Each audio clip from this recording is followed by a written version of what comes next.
Uncle Sam के बिगड़े बोल, कांग्रेस के लिए नया झोल।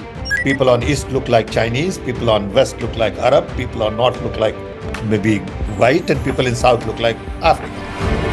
बैकफुट पर कांग्रेस, सफाई दिए जयराम रमेश।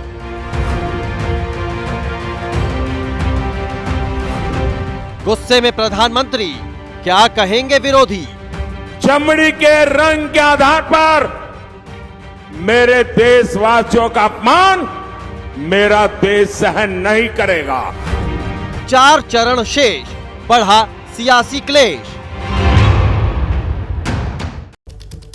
अब वक्त है आज की बड़ी खबर की डिटेल्स का, पड़ताल का। लोकसभा चुनाव के चरण जैसे जैसे गुजर रहे हैं, देश में सियासी मुद्दे गौर होते जा रहे हैं। मंगलसूत्र, संपत्ति, विरासत के बाद अब कहानी अंग्रेज, अरबी, अफ्रीकी पर आ गई है।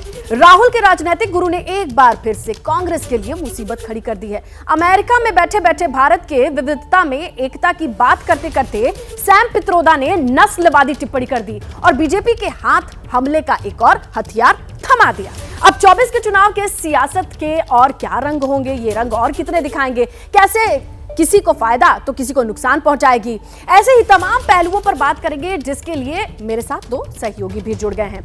और इस तरीके से देखिए, अब चमड़ी पर बात आ गई है, रंग पर बात आ गई है, जिसमें विदेश में सबसे ज्यादा मुखालफत होती है।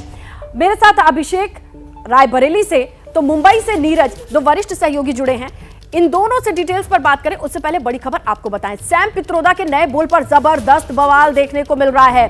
देश के लोगों पर नस्लवादी टिप्पणी से घमासान मचा है। सैम बोले हैं, पूर्वोत्तर के लोग चीनी जैसे दिखते हैं, पश्चिम के लोग अरब जैसे दिखते हैं, उत्तर भारत के लोग अंग्रेज जैसे लगते हैं और दक्षिण में रहने वाले लोग अफ्रीकी दिखते हैं।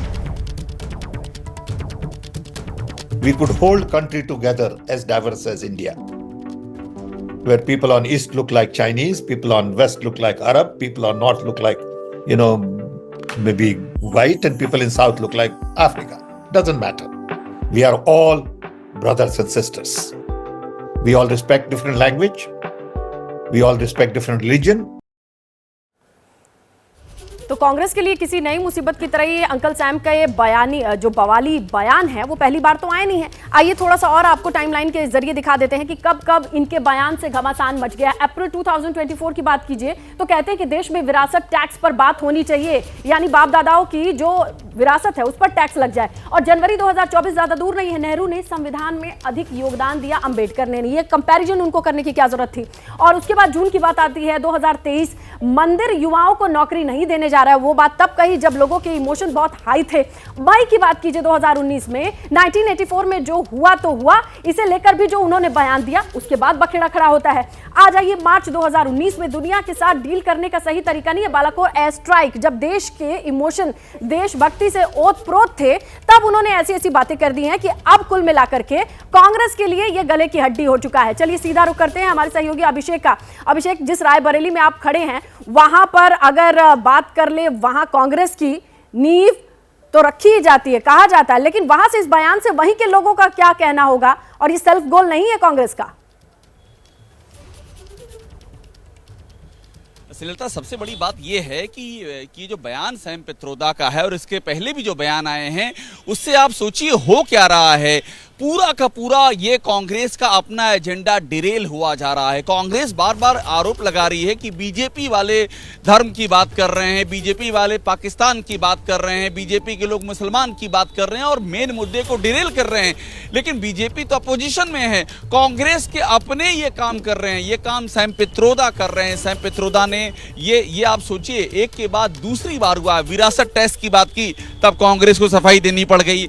अब जो ये बात कह दी है जिसमें कि नस्ल के हिसाब से टिप्पणी कर दी है, तो कांग्रेस को निंदा करनी पड़ी। तो कांग्रेस का पूरा एजेंडा डिरेल हुआ जा रहा है। कांग्रेस जो बातें रखने चाहती है, जिन बातों पे बहस चाहती है, बिल्कुल इस तरीके से ऐसे कहां नई बातें की जाएं, अपनों की कई बातों पर कितनी सफाई दी जाएगी, और रंग साफ है या सांवला, इस पर राजनीति कब तक चलेगी।